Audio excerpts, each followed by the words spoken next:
Wala na po tayong kinabukasan, wala nang progress. Ang tawag diyan, retrogress o pabalik-taran ng progress. So hindi na po pwede, Mr. President, mag-yun na pilit. Wala na po naniniwala sa inyo, 18% na lang ang naniniwala. Manong Chavit Singson humingi ng paumanhin, bakit kaya? At kasabay nito, meron din siyang panawagan parang ating bansa ay hindi magaya sa Indonesia, sa Nepal, at sa Madagascar. Pag-uusapan po natin yan, maya-maya lang, mga kababayan. Yan ang Banateros, boses ng ordinaryong Pilipino. Banateros ay walang makakaawan. Para lagi kang updated. Ako nga pala si Bidaya ng mga oposisyon sa kasalukuyan ko. At sabi nga, galit na galit ang mga dapuhan ng Pangulong Duterte. Kung hindi ka pa nakakapag-subscribe, i-subscribe mo na yan! Magandang araw mga banateros at mga kababayan kong Pilipino sa iba't ibang panig ng mundo. Ako po si Master Judea, tayo nagbabalik para pag-usapan ng mga balita na nangyayari sa ating bansa. Pero bago tayo magsimula mga kababayan, huwag kakalimutan na mag-subscribe, mag-like, mag-share at mag-comment sa ating mga ina-upload na video. At syempre, welcome sa ating mga bagong subscribers ha. Maraming salamat po sa inyong suporta. At sa mga dati na, maraming salamat po sa inyo. So mga kababayan, pag-usapan na po natin. Dahil kanina, meron pong nangyaring panibagong press con na pinangunahan ni Manong Chavit Singson. At siya po ay humingi ng paumanhin sa mga Pilipino na kanyang nabudol, and at the same time, nagbigay din siya ng mga paalala. Katulad halimbawa sa mga nangyayari sa mga bansa na pinatatalsik ang mga pinuno or leader nila, katulad ng Indonesia, katulad ng Nepal, and lately, iba rin po ang nangyari dito sa Madagascar kung saan pinatalsik din ang kanilang leader. At iisa lang po ang dahilan kung bakit napapatalsik ang mga leader na yan, kung bakit nagkakagulo sa mga bansa na yan, walang iba kundi ang korupsyon, na tulad din ng dahilan ng kaguluhan na nangyayari dito sa ating bansang Pilipinas. Kawawa ang mga Pilipino. So Manong Chavit Singson, birahe! Pag-usapan natin ito at magkomento tayo along the way. So let's see. Manong, go ahead. Oras po sa inyo lahat. Ako po nagpapasalamat na makaabot sa inyo lahat kung ano na nangyayari sa ating bansa. Dahil nakikita natin sa may ibang bansa, nagmapagsakan na. Ang latest, katatapos lang sa Madagascar, kahapon yata, tanggal na yung Presidente Ron. Mga kabataan lang na protesta. Sa Nepal, sinunog pa yung parliamentary building nila, pati yung asawa ng Prime Minister, tanggal sila, sinunog pa yata. Korea, ilang beses na nakulong ang ano. Sa ibang bansa po, mga anomalyang ganito, nahiya po yung mga leader. Nagre-resign. Sa iba, napapakamatay pa sa hiya. Dito po sa ating bansa, nagtataka ko kung bakit. Pinagpipilit nila yun, di tama. Kaya kailangan maliwalagan ang ating kababayan. Huwag tayo makalimot ang mga nakaraan. At ito nangyayari ngayon na flood control, ito na ang pinakagrabe na anomalya sa buong history ng Pilipinas. Noong araw, porsyento lang. Ngayon, Ghost Project. Ghost Project na po, mga kababayan. At nakikiusap po ako sa mga kabataan, huwag po kayong matakot. Dahil future nyo ito, ipaglaban nyo, tumayo kayo. Wala na tayong kinabukasan kung ipagpatuloy itong gobyernong ito. Naku po, matindi mga bitaw ni Manong Chavit Singson. Wala tayong patutunguhan kung ipagpapatuloy ang gobyerno ni Marcos Jr. So, well, tama naman dahil sa nakita natin na sa lumipas na 3 taon, halos walang paggalaw ang ekonomiya ng Pilipinas, ang ating kabuhayan, di ba? Lahat nagrereklamo. Tapos, bigla-bigla na lang malalaman natin, kaya pala ganun kahirap ang bansang Pilipinas dahil lahat ng Pilipino, ang Pilipinas ay ninanakawan. Kung makikita natin, mga kababayan, sa mga bansa na yan na nagkagulo, pinatalsik ang kanilang leader, Indonesia, Nepal, at kamakailan lang, Madagascar, no? Iisa lang po, ang problema, korupsyon. At ano po ang naging dahilan kung bakit naging successful ang kanilang pinaglalaban. Walang iba kundi yung mga kabataan, Gen Z, no? Gen Z. At kahapon, kung mapapakita natin, merong mga estudyante na nagrally po, napakarami po nila. So, ibig sabihin, ay namumulat na po ang isipan ng ating mga kabataan. And at the same time, meron tayong mga leader na mga masasabi natin na miyembro ng Gen Z, like for example, Kiko Barzaga and Leandro Leviste, na alam naman natin na sila talaga ay kumukontra dito sa nangyayari na karumal-dumal na pagnanakaw sa ating bansa. So ito, na dalawang leader na ito na masasabi natin na miyembro or nasa part ng Gen Z, may edge sila eh. Kumbaga, meron silang future bilang mga leader ng Pilipinas. Kasi sila, bata pa lang, alam na nila kung ano yung tama at mali. Hindi katulad nitong mga matatagal na mga politiko na kung saan sila makikinabang, doon sila. Pero katulad na limbawa ni Kiko Barzaga, pag may nakikita siya na hindi tama at hindi niya nagugustuhan, binabara niya. And at the same time, itong si Leandro Leviste naman, na anak ni Loren Legarda, tinatry siya na suhulan ng isang kontraktor pero hindi niya tinanggap. Doon, makikita natin na itong mga leader na ito, itong dalawang Gen Z na ito, ay may panindigan.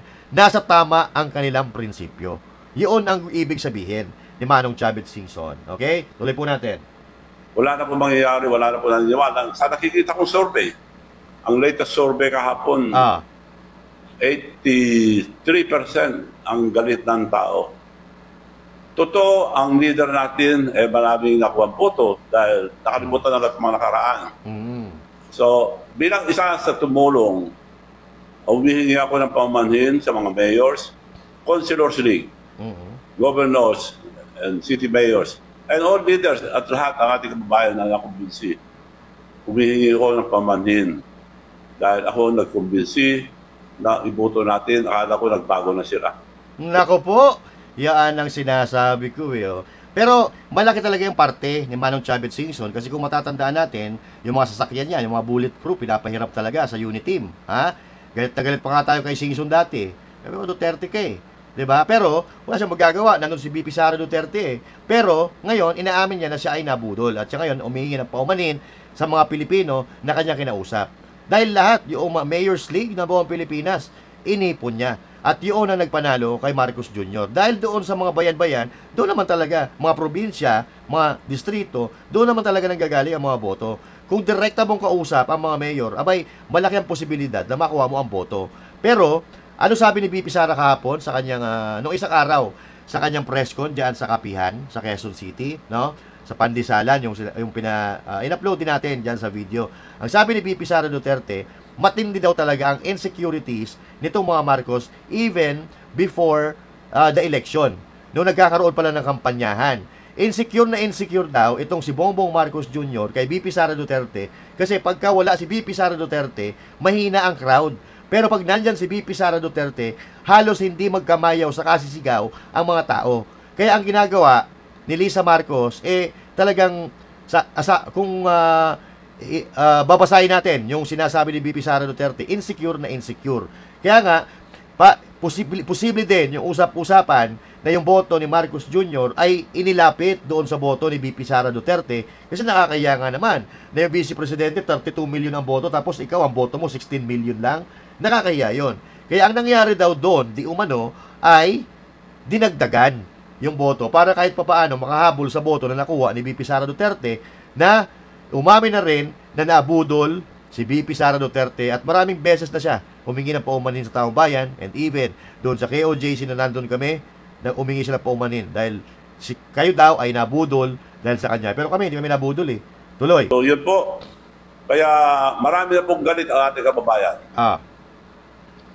Hindi lang flood control. Iba-ibang departamento. Yan.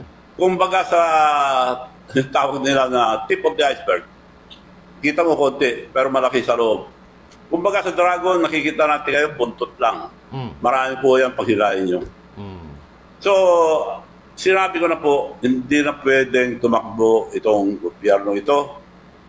Dahil maski na marami na suggestion, narinig ko, sinasabi ni Senator Peter Cayetano, na snap election. Kasi focus tayo. Palagay ko, resign tayo lahat. Wala na lalong magkakagulo kung gano'n. Isa lang ang kausapin natin. Sino ba ang leader natin sa Pilipinas na binoto natin? President Bongbong Marcos. Siya lang ang kausapin natin. Bakit nangyayari ito? Kumbaga, bahay niya ito, siya namumuno. It is his command responsibility. Yes. Bakit meron yan? Every year, siya tumitingin sa mga budget. Siya ang nag-approve muna bago aprobahan ng Congress at the Senate. Naku po, tama nga naman. Kung may nakikita ka na medyo kahina-hinala na mga insertion na yan, bakit mo pipirmahan? Diba? Bakit mo pipirmahan kung ang pera na inilalagak dyan, wala naman dahilan? Kasi, kaya nga nagkakaroon ng NEP, National Expenditure Program, kasi yung pera, yung budget ng gobyerno, inilalagay doon sa mga ahensya ng gobyerno base sa kanilang pangangailangan. Diba? Kaya nga nagkakaroon ng deliberation, pinapatawag ang presidente, pinapatawag ang vice presidente, pinapatawag ang sekretary ng gabinete ng ahensya na yan para tanungin ka, magkano ang inyong kailangan. So, yung amount na yon yung ilalagay dyan. Pero bakit nagkakaroon ng insertion? Diba? Bakit nagkakaroon ng insertion? Na po pwede naman na yung mga nangyayari sa atin sa Pilipinas, bagyo, baha, lindol and all that, lagi naman nating nararanasan yan. Dapat, inilalagay na yan ahead of time, hindi yung gagawa ka pa ng insertions na ganito. Bakit? Kasi nga, kapag gusto nila magnakaw, yung insertion na yon na hindi naman kasama doon sa National Expenditure Program, doon sila kukurot, na hindi sila matatag or mahirap patunayan na sila ay nagnakaw kasi hindi nga kasama yon sa budget na inilalagak sa mga ahensya. So, madali nila yon i-justify, madali nilang ipaliwanag. Pero, ngayon kasi, sa sobrang laki ng ninanakaw, mahirapan na sila ipaliwanag yan. Mahirapan na sila ipaliwanag. Kaya ngayon, mga kababayan, wala kayong dapat ipagsisihin dito, kundi ang presidente ng Pilipinas. Kasi, bago may sa batas, ang pondo, ang budget na yan, kailangan iisa-isahin niya. At sinabi naman niya na inaisa-isahin niya, di ba? Pero bakit ganun? Bakit talamak pa rin ang nakawan? At isa pa, mula pala 2022 hanggang 2025, nangyayari na ito. Papaano pa kaya? Kung hindi na-booking, siguro hanggang 2026, mangyayari pa rin ito. Yun ang malungkot dyan. Ngayon, dalawang bagay lang. Mula nung umupo, 546 billion. Ang flood control lang yun. Iba pa yung mga iba. Bakit napunta sa ganito ang flood control? Siguro alam nyo na lahat. Graft and corruption, palagi tayo nagsasabi, graft and corruption. Paano masasolve ito? Kung sigaw lang tayo sigaw ng graft and corruption, wala pong mangyayari. Sa sistema ng gobyerno po natin, walang mangyayari po. Lumabas na si Napoles ang araw, ang dami na demanda, walang nangyari. Ano demanda yung ginamit nila, si Napoles? Eto na naman, yung mga lilit na inimbisigan nila, yung mga nagamit. Yung utak, sino po utak nito? Diretsuhin po natin. Mr. President, ikaw ang presidente, ikaw ang leader, dapat kayo ang nakakalam lahat. Dalawang bagay lang. Hindi nyo tinolerate ito, hindi nyo alam. Kung hindi nyo alam, hindi wala kayong alam. Hindi pwede po yung gano'n na sagot. Kaya ang suggestion ko lang noon, ang suggestion ko po, siya ang leader, siya ang presidente. Para paniwalaan natin, unahin natin ang Ilocos Norte na imbestigahan. Patay. Para malinis, maniwala tayo. Dahil kami rin sa Ilocos Norte, lahat, imbestigahan nyo, maski hindi flood control. So, ganun lang po. Then, balikan natin, maniniwala po tayo. Bakit wala? Sinabi ko na ICI, huwag na kayo lumayo. Sa Ilocos Norte, tignan nyo lang. Dahil may balita na ako na Ghost Project, saka masama ang pagkagawa yung mga project nila sa flood control, nagagalit sila. Sa Senado, lumabas na ba Ilocos Norte? Wala po. Wala pa lumalabas. Up to now. Kaya napilitan na ako dahil ako binabanatan nila, this is all diversionary tactic. No. Ako binabanatan, nakalimutan na yung issue. So, nagpadala na ako ng maraming tao sa Ilocos Norte. Marami po silang nakita. Nako. Ipapakita ko sa inyo mamaya. Isa lang. Reserve ako yung mga iba. Papakita ko lang kung anong klase ng flood control. Meron sila sa Bintar, Parparoro, Bintar. Isa lang po ito. Marami pa pong susunod. Nako po. Oh. So since madami po kayong ebidensya doon sa Ilocos Norte Go, in case po na invite kayo ng ICI to invite kayo para maging witness or ilantad nyo yung mga ebidensya, willing po ba si Doc Chay? Willing ako. Nung sinabi ko willing ako, nagsara na eh. So, ewan ko kung bubuksan pa nila. Sabi sa iba naman. Sa iba naman, meron na naman. Tatagal na tayo dyan hanggang investigasyon na tayo habang inuubos ang pera ng kabalang bayan. Sir, gaano kahalaga na unang imbestigahan ang Ilocos Norte na lugar mismo ng presidente? Para magkaroon ng kredibilidad ang presidente na magbintang sa mga ibang tao. Sa ngayon, si ganito, nag-aaway ng mga senador, congressman, at iba-ibang issue. So, bago ko makalimutan, gusto kong pasalamat sa isang governor na nakausap ko rin nung araw, governor ng Oriental Mindoro, Governor Bons Dolor. Kakilala ko po ito, maraming salamat po at kayo ang sumigaw yung mga ghost project dyan sa Mindoro. Nako. Sana po mga ibang governor, gayahin po natin siya. Correct. Sabihin niyo po lahat ng mga kalukuhan nangyayari sa inyong mga lalawigan at marami pa ito. And yung mga ibang may nakakaalam, tumayo po kayo. Be brave. Isa lang ang buhay po natin.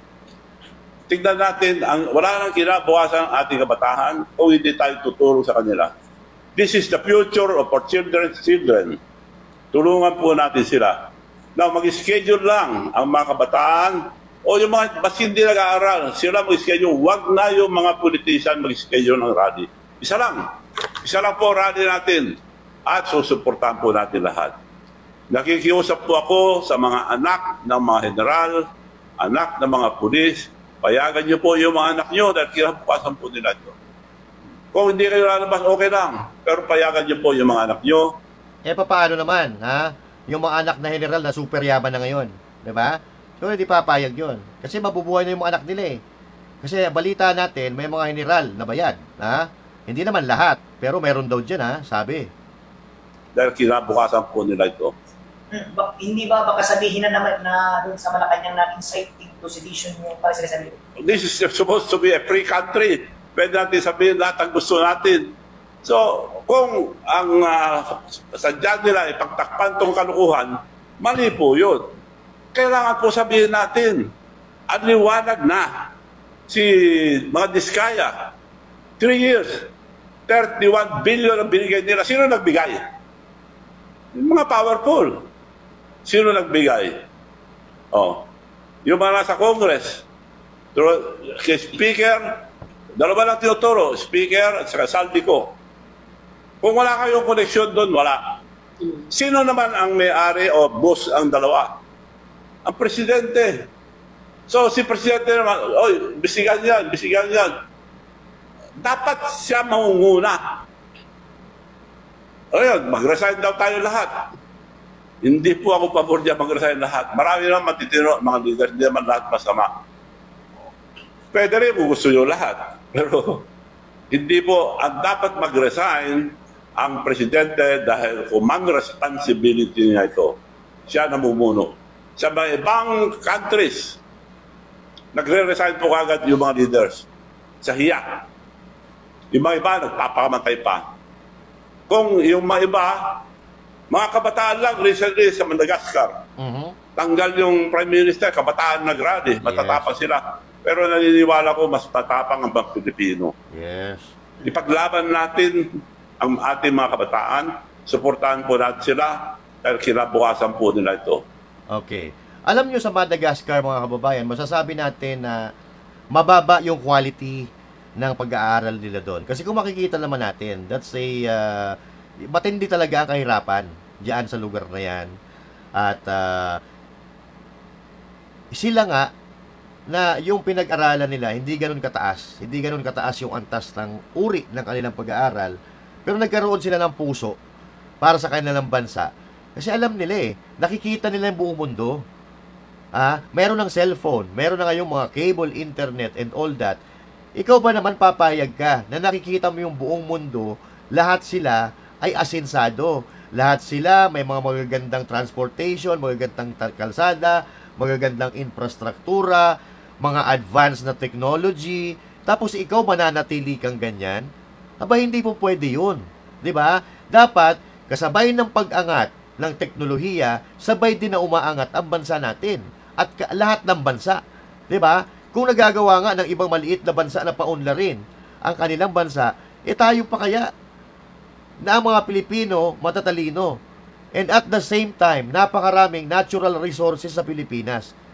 Bakit hindi tayo yung mayaman? Dahil sa mga magnanakaw. Ang ginagawa ng mga magnanakaw, pinapanatili tayong mga mahihirap para mahawakan tayo sa liig. Kaya nga mga kababayan, may isang lugar nga sa Africa, yung tinatawag nilang Burkina Faso, na ang namumuno ngayon ay isang general na dati talamak ang korupsyon, walang nangyayari, kuryente, tubig, internet, lahat problema dahil sa korupsyon. Pero pinutol yan ni Ibrahim Traore. Siya po ang namumuno dun ngayon. I-check nyo, Burkina Faso, Burkina Faso, Faso. I-check nyo yung development ng bansa na yan. Alam nyo kung bakit din sila umaasenso dati? Dahil hinahawakan sila sa liig ng bansang, I'm not sure kung France or Germany. Basta, kung alin sa dalawang yan, hawak sila sa liig. Kung ibig sabihin, kinokontrol lahat ng galaw, pati mga politiko. And same thing sa Pilipinas na dati, parang kinokontrol tayo ng ibang bansa, kinokontrol tayo ng Amerika. Kung ano iutos ng Amerika, yun ang gagawin. Pero ngayon, medyo nag-iiba dahil si Trump. So, yun ang ibig kong sabihin, mga kababayan. Kaya nagwewelga ang mga tao kahit hindi ganun kataas ang antas ng kanilang pinag-aralan dahil nakikita nila sa internet Bakit tayo hirap? Samantalang yung Vietnam, yung Malaysia, yung Thailand, yung teknolohiya nila matindi na. Advanced na advanced. Pero kayo, yung radyo nyo, transistor pa rin. Hindi po pwede yung ganun. Kaya ayon, nangyari. Dahil sa korupsyon, nagwelga sila, pinatalsik ang Prime Minister, Presidente. Ngayon, unti-unti na silang bumabangon. Dahil pinutol nila yung korupsyon. Diba? Kung pakinggan niyo mabuti, tumutulong na ako kay President Marcos. Para magkaroon siya ng credibility, unahin niya yung promisa niya. So yun lang pakiusap ko, walang pumapansin. Kaya ako nilabas ito. Na kung nagkasala ako ngayon, wala akong magawa. Dahil we have to do this dahil kinabukasan na po ang ating mga kabataan to. Kaya wag kayong matakot ang mga kabataan. Alam ko matatapang kayo. Pero we should coordinate, we should move as one. Kayo mag-schedule, wag yung mga politician. Ang isang rally lang kung ayaw magbitaw ang presidente natin. Mag-rally tayo, pagdasal natin, makiusap tayo sa kanya to have a supreme sacrifice for the sake of the future of our children. Dahil sinabi ko na nga, itong issue ito, nasa kanya yan. Para itong gobyerno natin ngayon, masisan na, dami ng issue. Iba-iba, hindi lang flood control. May narinig na naman ako, hindi ko na sabihin baka may divert. Ang taktika nila ngayon, hindi na divert. Ito, imbestiga mo na, imbestiga. Wala na, hindi na abot sa mastermind. So, sino namamahala itong gobyerno natin? Isa lang, President Marcos. Kung gabaga sa gobyerno, isang sasakyan, pa-repair mo man, pa-overhaul mo, pag pinandar mo, atras na. Hindi na abante. Wala na po tayong kinabukasan, wala nang progress. Ang tawag diyan, retrogress o pabalik-taran ng progress. So, hindi na po pwede, Mr. President, mag-yun na pilit. Wala na po naniniwala sa inyo, 18% na lang ang naniniwala. So maawa po kayo sa ating mga kababayan, especially for the future of our children. May mga anak din kayo. So wag nyo nang antayin, magalit pa ang tao. Based po sa investigation nyo, doon po sa Ilocos Norte, may certain numbers po ba tayo dyan kung ilan po yung nakita nyo sa standard or ghost project doon? Isa lang ito, may darating pa. Gusto nyo, pakita ko. Okay, sir. Pakita nyo nga dito sa screen. Oh, Ilocos Norte. Ito, sa Ilocos Norte, gabi, naghahabol sila ng project ngayon. Sila, overtime. Pakita mo yung araw. Ito po ang mga project sa Ilocos Norte. Yan po ang flood control nila. Yan, wala kayong makita. Parang multo, wala kayong makita na project sa Bintar. Bintar. Parparoro, sir. Parparoro, Bintar. Oy, Sandro Marcos, kumusta na? Sarap po ito. Marami po akong iba. Nako po. Nagkakapon sila, nagre-repair. Antay ba ICI bago ma-repair kung maka... So, yun na nga. Kaya siguro hindi pa iniimbestigahan kasi nga, minamadali nila. Kailangan, itong ghost project na ito, kailangan may makita na ginagawa. Kaya, kung etong gobyerno ni Marcos, desidido talaga na panagutin ang mga corrupt na politiko, lahat dapat yan iimbestigahan. Po tayo, pinaiimbestigahan nga, yung yung walang reklamo, yun ang gustong imbestigahan nila, yung Davao, na napakaganda na dumaan nga yung magnitude 7 point something na lindol, hindi bumigay yung mga infrastruktura doon, tapos yun ang imbestigahan. Bakit hindi imbestigahan? Ay, kung ako, ipapakita ko muna, bago ko pansinin ang dumi, doon sa kapitbahay ko, ipapakita ko muna na malinis ang loob ng pamamahay ko. Pero bakit hindi nila ginagawa? Kayo na mag-isip kung bakit. Kasi nga may makikita. May gabi nagtatrabaho. Bakit? Para may maumpisahan, may pakita. Ito yung binibintang ni Chavit Singson na ghost project daw. Pero may nasimulan. Yun ang ibig sabihin ni Chavit Singson. Standard. Pero hindi na mahabol dahil yung mga iba wala. Pakita mo ang iba, marami pang mga pictures. Ay, grabe Yan ngayon ang mga flood control nila. Ito, ang flood control. Ayan Galing Parang di ba Russian soap standard? Walang pang flood control. Pero may pundo yan, sir. May pundo yan. Bayad na. Bayad na. Ayan, Patay. ang flood control nila. So, hindi na po lalayo ang ICI. Punta kayo ron, makita nyo. Ayun, maski makita nyo yan, anong gagawin natin? Huwag naman natin gago lahat ng mga Pilipino. It is the human responsibility of the President. Dapat maawa siya, mag-resign si Presidente para tapos na lahat. Huwag na sanang antayin na rally ang tao hanggang sa Malacanang. Nangyari na po ito nung panahon ang tatay nila. So dapat maawa ang ating Presidente sa mga kababayan. You have to go, Mr. President. Suggestion ko lang yun. Kung ayaw ang taong bayan, wala tayong magagawa. Isang rason kaya ito, sir, na ayaw paimbestigahan sa Ilocos Norte kasi yung pinapakita nyo yung isang ebidensya sa Bintar, sir. Isa pa lang. Isa pa lang yan, sir. Isa pa lang yun. Isa pa lang. Isa pa lang lahat to. Isa pa lang lahat. Marami po. May knowledge na po ba tayo kung sino ilan yung magkano yung flood control and sino yung contractor? Baka may diskaya. Meron, diskaya. Si Diskaya, ang binigay sa kanya within 3 years term ni President Marcos, 31 billion. Nako. Kami siyam na taon na, wala pa 1 billion. So, 31 billion. Paano nagkaroon si Diskaya ng... Ginamit lang siya. Binigyan ng pondo, tapos namorsyento sila. At sino mga gumawa? Yun lang ikukulong. Hindi, yung utak. Kung hindi, tuloy-tuloy po ito. Dapat yung utak. Dapat, sinong responsible?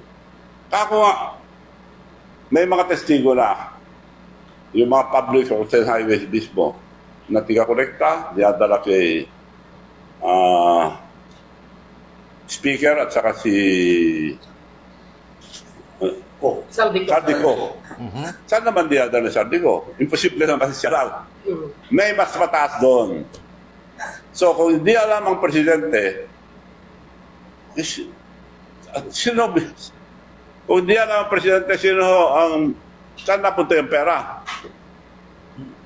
Sir, Hindi nila magagawa ito kung hindi walang powerful na nag-approve.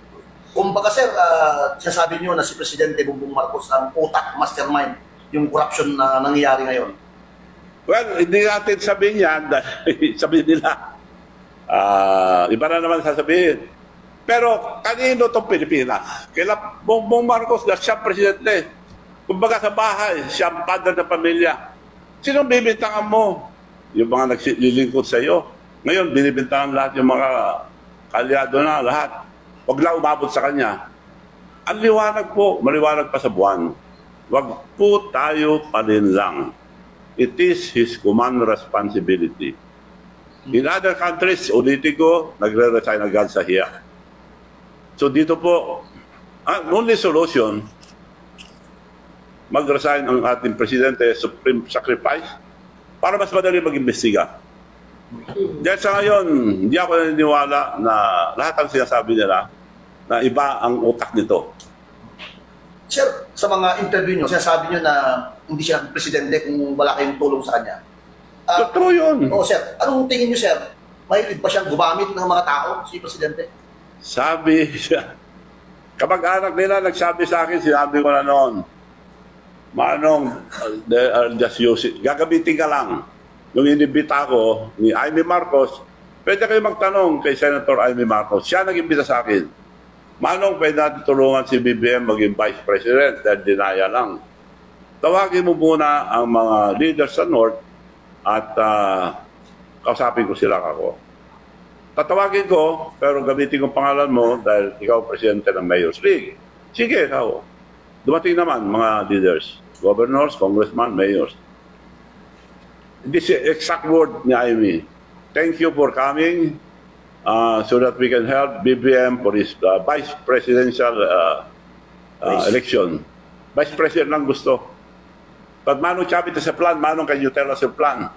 Well, kako, kung pupunta ka dyan sa vice president, marami ka mga kalaban, maraming issue sa iyo dyan.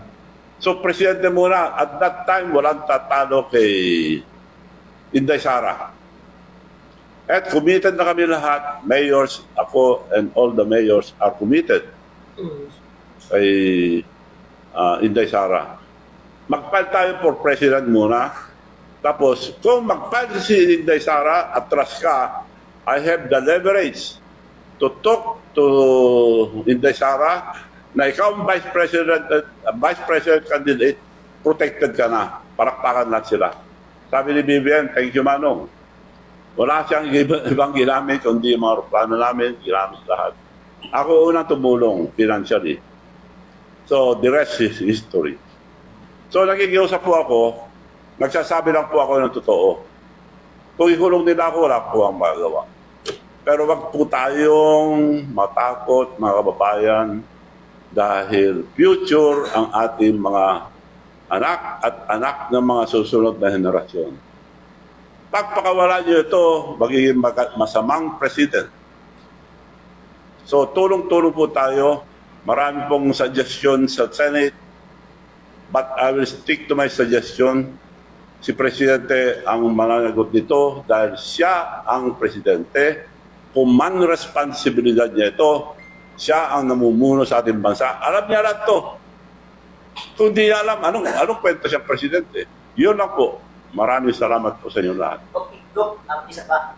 Kaya daw galit po kayo kay President kasi hindi daw po kayo napagbigyan na ipwesto. Totoo po ba yun, Dok? Totoo yun, pero wala yun. Hindi ko inihintayan. We can survive. Totoo yun. Natural lang yun. Nag-recommend ako, ayaw, di okay lang. Antay ka, antay. Hanggang 3 taon pinag-antay. Hanggang antay Marcos ako. Natural lang yan. Kasalanan din nila. Binarni yan ako. Gagamitin ka lang. Totoo nga, ginamit na ako. Pero may pinangako sa inyo abog na pwesto. Palagi. Very promising couple. They're very promising couple. Marami pa yung pero tatagal na tayo. Sir, ano nang reaksyon ng mga sinasakupan niyo sa Governors League, Mayor's League, Councilors League dahil kayo yung isa sa nagpanalo kay Presidente Bongbong at ngayon sir, nananawagan para sa kanyang pagbibitiw. Ano lang yung reaksyon niyo? Una, humihingan ko ng paumantin sa mga Councilors League, especially Councilors League, Mayor's League, Governors League, at ang mga taong bayan na nakumpinsi. Pasensya na po at para ako nabudol tayo lahat. Sir, yung panawagan nyo na mag-speak out, especially yung mga kabataan na sa future nila to, I think yung simbahan natin, merong organized na parang mag-uusap sila against corruption. Well, against corruption lang yan. Sino corruption? Hindi mo maubos yan. Kailangan tanggalin mo yung power. Yung power mo na nag-protect ito, mga graft and corruption. As simple as that.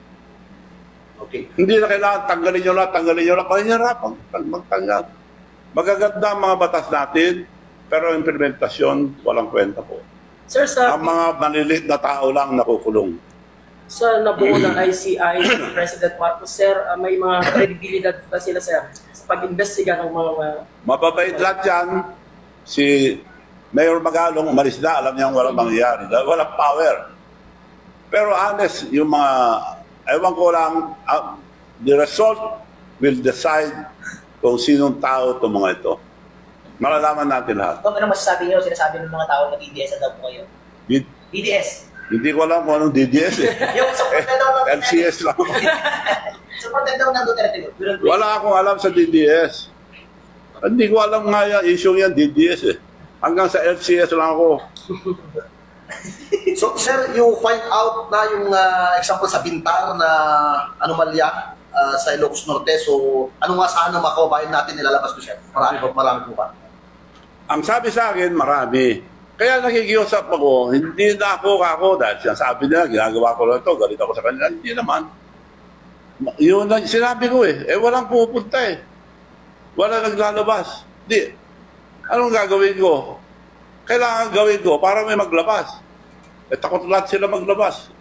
Wala pumupunta ron. Nagtataka ako ICI kung bakit hindi sila pumunta sa Ilocos Norte. Unahin po nyo, tapos kami dito sa Ilocos Norte, magkakatabi lang po kami. Ito na siguro magiging rason, sir, na investigahan ng Ilocos Norte pag sa ipinalabas po na anomalyang project sa Bintar, sir. Well, I hope na ituloy na nila dahil may pinakita na ako. To prove na hindi totoo ito, kailangan pumunta sila doon. At least may point na, sir, na possible na mayroon din mga ganyan Possible. sa Ilocos Norte. Okay, sabihin natin possible. Pero pictures and video Don't lie. don't lie. Okay. Sir, kagustuhan na tuition, napatin sa balik na topic, sir. Yes. Appreciaran da. Meron po yung mga naka-appreciate sa inyo kasi wala kayo sa position, hindi kayo politiko. Tumulong po kayo. Isa po kayo sa malaking may tulong sa province of Ilocos Sur. Yung mga tumulong tayo sa biktima ng Bagyo at Lindol, sir. Kumusta po yung pagtulong natin, sir? Well, maganda naman at pasalamat ng mga local officials sa Bicol. Saan sa Bicol? Masbate. Galing nyo doon ang mga portable hospital namin, portable kitchen. Then tumuloy sila sa, hindi lang sa Bugo, other towns na naapektuhan ng mga Lindol. So, eto biruin nyo si Manong Chavez Singson, hindi na yan politiko Hindi na siya politiko, wala siyang posisyon, inawa sa gobyerno ngayon or sa lokal na kanyang pinamunuan dati. Pero patuloy pa rin ang pagtulong Nagpapakain. O yan, narinig natin, may mobile hospital, may mobile kitchen. At nakita ko na rin yan dito nung nakaraan, nung rally. May mobile kitchen siya dyan. So yan mga kababayan, ito wala tong walang kumbaga, wala siyang posisyon na ipinaglalaban. Ang masasabi natin dito, pinaglalaban niya ang bansang Pilipinas. Diba? Kasi, katulad na limbawa, kung inaapi ka, governor ka, mayor ka, or congressman ka, inaapi ka, may, kumbaga, mayroon kang karapatan na labanan kasi inaapi ka. Inaapi yung bayan mo, distrito mo, or yung paminamumunuan mo. Pero siya wala Kumbaga, etong pagtulong niya, inilalagay nga niya sa alanganan ng buhay niya Diba? Tumutulong sa mga may nagpapakain, nagagamot, ng mga may sakit. So, para sa akin, grabe ito, extra mile ito para kay Chavez Singson, no? Na tumutulong kahit walang posisyon. Umikot-ikot sila, ilang araw sila ron. Mahigit sa linggo, pagod na po yung mga doctors namin doon, so pinauwi ko na sila. Dahil kailangan din ni Governor Jerry yung mga ibang doctors dito din. At gusto ko pong ipaalam sa inyo lahat na ang Ilocos Sur po is one of the few na we have 8 hospitals, government hospitals, libre po lahat. Nako, oo. Sa Ilocos Norte, hindi yata libre. Pero sa Ilocos Sur, libre po lahat. Nako, oo. And other places. Nagpapatuloy pa din siya yung tulong nyo doon sa mga ibang naapektuhan? Tuloy-tuloy po ba? Kung may mga kalamidad, tuloy-tuloy. Mas hindi, kasi wala ka, nagpapadala kami. Okay. Basta may nag-request, nagpapadala po kami. Sir, ito po yung viral na panawagan nyo sa mga Pilipino, yung kung may kailangan ng tulong po. Mga disaster na mangyari sa inyo, please don't hesitate to call the provincial government of Ilocos Sur through Governor Jerry para makatulong po kami. So, ulitin ko po, marami kaming hospital, marami kaming mobile hospital, 6. Meron kaming 6 na portable kitchen, pwede mong pakain pag may disaster. Tawagan niyo po kami at nakahanda po ang lalawigan ng Ilocos Sur tumulong sa ating bansa. Yan. Maraming salamat po. Ako nga nag-abuno, hindi ako tinutulungan ni Governor Jerry. Kasi nagpakain pa kayo, sir, ha? Ano pa kayo? Tuloy-tuloy. Oras kaldo yun. Oh, yung hindi sound. Jesus Pass. Oras kaldo. Okay. Sir, yung napatay yung Chavez Coliseum dito sa lalawigan natin, yan ay dedication natin sa mga dito sa RSF 71 na nagawa nyo po. Sir, may mga parating na, mga national event. Like bukas, PBA, nandyan na. May plano po kayo na mag-invite din para yung mga international events, sir? Yeah, eventually. Alright, so yan po mga kababayan, no? Yan ang pagtulong, walang kapalit, no? Yung ipapalit mo, wala naman eh, 'di ba? Kaya sabi pa nga ni Chavez Singson di daw siya tinutulungan ng gobyerno.